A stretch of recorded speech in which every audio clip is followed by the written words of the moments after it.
बिस्मिल्लाहिर्रहमानिर्रहीम। अस्सलामुअलैकुम नाजरीन। बड़े बड़े बोल बोल दिए गए पाकिस्तान के अंदर जब बजट अनाउंस हुआ तो बड़े बड़े बुर्ज जो हैं वो बातें कर रहे थे कि पाकिस्तान के अंदर डॉलर बहुत ज़्यादा सस्ता हो जाएगा। तो हमने तब भी कहा था कि आईएमएफ के मुआहदे के बाद आप देखेंगे कि पाकिस्तान के अंदर डॉलर की सबसे बड़ी जो शर्त होगी आईएमएफ की, वो डॉलर की फ्री फ्लोट करेंसी की होगी। आईएमएफ ने स्टैंड बाय मुआहदा किया तो एक एक अरब डॉलर की साइकोलॉजिकली पाकिस्तान के साथ एक ऐसी गेम खेली कि हम हर हुकूमत को एक एक अरब डॉलर देंगे। अब आईएमएफ की एक नई पेशगोई आई है। आईएमएफ ने पाकिस्तान के साथ जितने भी मुआहदे अब तक किए हैं और ये जो लास्ट स्टैंड बाय मुआहदा किया, इसके साथ एक पेशगोई की है और साथ ही अपनी सख्त मॉनेटरी पॉलिसी की तमाम तर शराइत पाकिस्तान की हुकूमत के पल्ले बांध दी हैं। अब इसके बाद आईएमएफ ने एक बड़ी पेशगोई करते हुए पाकिस्तान की आलमी मार्केट के अंदर बात करते हुए कहा है कि आईएमएफ ने 2024 में डॉलर 305 रुपये तक जाने की पेशगोई कर दी है पाकिस्तान के अंदर। और हमारे यहाँ हुक्मरान बात करते हैं कि आईएमएफ पाकिस्तान के अंदर सियासी मुदाखलत नहीं करता। इसहाक डार साहब कहते हैं कि डॉलर और सोने में इन्वेस्टमेंट ना करें। लेकिन यहाँ पर आप देखें तो ये दोनों चीज़ें पाकिस्तान की हुकूमत और पाकिस्तान के जितने भी पार्लियामेंट्स में बैठे लोग हैं वो तमाम तर जब बयानात के बाद रियलिटी सामने आती है तो उनकी हकीकतें शुरू हो जाती हैं। अब देखिए, रिपोर्ट्स के मुताबिक आईएमएफ की जानब से डॉलर की पेश गोई हुकूमत की जानब से बजट में डॉलर के तयशुदा रेट से ज़्यादा है।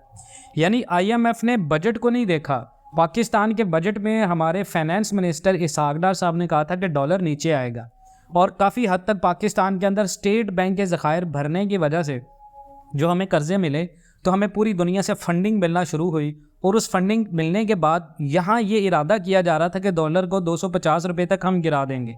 लेकिन डॉलर 250 तक गिरने के बजाय आज इंटरबैंक मार्केट में 284 रुपये। उसके साथ ही आईएमएफ ने एक बड़ी पेशगोई कर दी कि पाकिस्तान के अंदर डॉलर 305 रुपये तक रहेगा। लेकिन ये एक्सपेक्टेडली आईएमएफ की प्रेडिक्शन है और उनकी प्रेडिक्शन पाकिस्तान के बारे में अब तक कोई भी गलत नहीं हुई। उन्होंने ब्लूमबर्ग ने कहा था पाकिस्तान के अंदर डॉलर महंगा होगा, पाकिस्तान में डॉलर महंगा हुआ। आईएमएफ ने कहा रियल एस्टेट सेक्टर के ऊपर टैक्स लगाए, हमने रियल एस्टेट के ऊपर टैक्सेस लगा दिए। आईएमएफ ने कहा अपनी एग्रीकल्चरल सेक्टर के ऊपर टैक्स लगाएं, हमने अपनी हमारी मेन स्किल्ड चीज़ें हैं हमने उनके ऊपर टैक्सेस लगा दिए। हमने पाकिस्तान के अंदर पेट्रोलियम मसनूआत तमाम तर महंगी कर दी। तो इस सारी सूरत हाल के बावजूद भी अगर कोई बंदा ये एक्सपेक्ट करे इस हुकूमत से, पिछली हुकूमतों से या हुक्मरानों से, तो उस हमारी नज़र में उससे बड़ा बेवकूफ़ कोई नहीं है। पाकिस्तान के अंदर हम लोगों को अवेयर कर रहे थे कि आप गोल्ड में इन्वेस्टमेंट करें, ये आपके इन्वेस्टमेंट को सेव करेगा। बहुत सारे लोगों ने क्रिटिसाइज़ किया, बहुत सारे लोगों ने हमें नहीं सराहा। लेकिन आज वही लोग जो हैं वो हमारे कंटेंट को दाद दे रहे हैं। आज वही लोग मान रहे हैं कि शायद हमने गलती की है आपकी बात ना मानकर। रिपोर्ट्स के मुताबिक आईएमएफ की जानब से डॉलर की जो पेशगोई हुई है वो पाकिस्तान की कर्जों को लेकर ही है। हुकूमत ने इस साल के बजट में कहा था कि हम डॉलर की कदर को 290 रुपये तक गिरा देंगे, लेकिन डॉलर इंटरबैंक में 284 रुपये पर चला गया।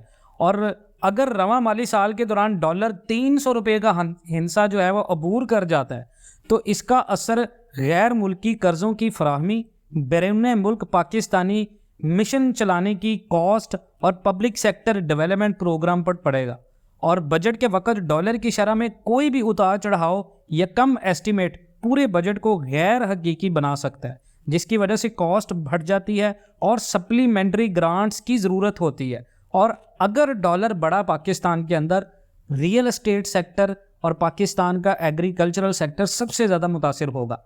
हमारे मुल्क में सबसे ज़्यादा ओवरसीज़ जो पैसा लगाते हैं वो या तो रियल एस्टेट हाउसिंग सोसाइटीज़ के अंदर पैसा लगाते हैं, या पाकिस्तान के अंदर कोई भी ओवरसीज़ होगा तो वो एग्रीकल्चरल इन्वेस्टमेंट के अंदर आते हैं या लाइव स्टॉक में इन्वेस्टमेंट करते हैं। अगर ये दो चीज़ों के अंदर हुकूमत ने मज़ीद टैक्सेस आयद कर दिए हैं और ये मज़ीद टैक्सेस की वजह से डॉलर अगर 320-330 तक चला जाता है तो पाकिस्तान के अंदर सबसे ज़्यादा जो हमें नुकसान होगा वह बैरून मुल्क पाकिस्तानियों के इन्वेस्टमेंट का होगा। अगर बैरून मुल्क पाकिस्तानियों ने पाकिस्तान के अंदर इन्वेस्टमेंट नहीं की तो मज़ीद 8 से 10 अरब डॉलर का जो हुकूमत ने एस्टीमेट लगाया हुआ है 2024 के कर्ज़ों को उतारने के लिए, तो वो एस्टीमेट को कम करना पड़ेगा और तब पाकिस्तान में जाकर अफरात-ए-ज़र और ज़्यादा हो जाएगा। अगर अफरात-ए-ज़र ज़्यादा होगा तो इंटरेस्ट रेट की जो पॉलिसी होगी वो और ज़्यादा होगी और लोग इन्वेस्टमेंट्स की तरफ नहीं आएंगे। अगर लोग इन्वेस्टमेंट्स की तरफ नहीं आएंगे तो बैंकिंग सेक्टर के अंदर लोग जितने भी होंगे वो कैश को या तो फिक्स डिपॉजिट के अंदर रखेंगे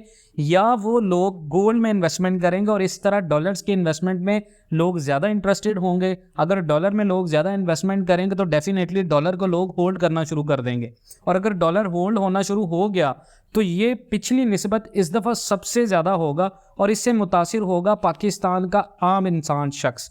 पाकिस्तान के अंदर ब्यूरोक्रेट्स, पाकिस्तान के अंदर एलीट क्लास लोग जितने भी हैं वो तमाम तर प्रॉपर्टीज़ उनकी जो हैं वो बाहर होती हैं और जो पाकिस्तान के अंदर लोग हैं वो खासकर जलील होंगे इस तमाम तर सिचुएशन के अंदर, जो कि IMF ने बड़ी गहरी और एक पाकिस्तान के अंदर प्रेडिक्शंस की है।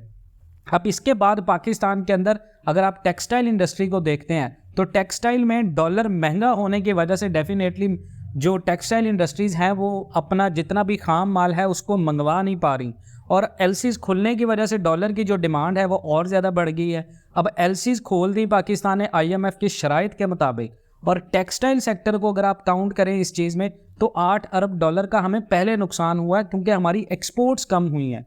तो पाकिस्तान को अपना कर्जा उतारने के लिए डेफिनेटली इन्हिसार करना पड़ता है कि कुछ ना कुछ डॉलर्स हमें एक्सपोर्ट से मिलेंगे। लेकिन अगर आप अपनी एक्सपोर्ट्स को गिरा देंगे, इंपोर्ट्स आपकी बढ़ती जाएंगी तो आप डॉलर को कैसे कंट्रोल करेंगे? पाकिस्तान के अंदर पॉलिसी नहीं है ना। हम पाकिस्तान में क्या कर रहे हैं कि आज हमारे मुल्क के अंदर जितना डॉलर का बहरान पैदा हुआ है, आज पाकिस्तान की गवर्नमेंट जो है वो IT सेक्टर की तरफ बड़ा ध्यान दे रही है। लेकिन ये वो बातें थी जो आज से 6, 8, 10 साल पहले पाकिस्तान को प्लान करनी चाहिए थी। अब अगर हम इन चीज़ों को प्लान करें तो ये चीज़ें काम करेंगी डेफिनेटली, लेकिन इन चीज़ों में थोड़ा सा वक्त लगेगा। ये लॉन्ग टर्म प्लानिंग्स हैं। इन प्लानिंग के साथ पाकिस्तान जो इस टाइम पे ICU की हालत से बाहर आया है, पाकिस्तान थोड़ा सा रिकवर तो कर जाएगा, लेकिन 2024 में हमारी मैशत वहाँ पर फिर फंस जाएगी। अगर हमारी मैशत फंस जाती है और IMF की प्रेडिक्शंस जो हैं वो 305 की बजाय 340 तक चली जाती है तो आप एस्टिमेट करें कि पाकिस्तान के अंदर एक्चुअली में जो बंदा 60,000 रुपये भी कमाएगा वो अपने घर के खर्चे को पूरा नहीं कर पाएगा।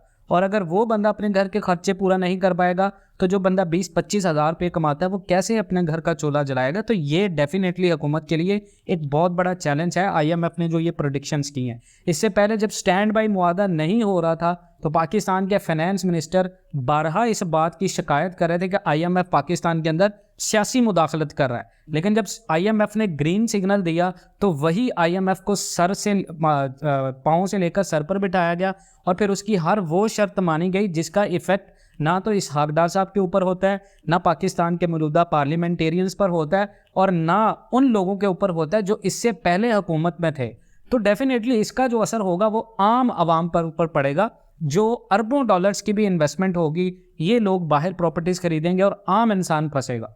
तो आप इसके बारे में क्या राय रखते हैं? कमेंट सेक्शन में ज़रूर बताइएगा। इंशाल्लाह मिलते हैं नेक्स्ट वीडियोज़ में, तब तक के लिए अल्लाह हाफ़िज़।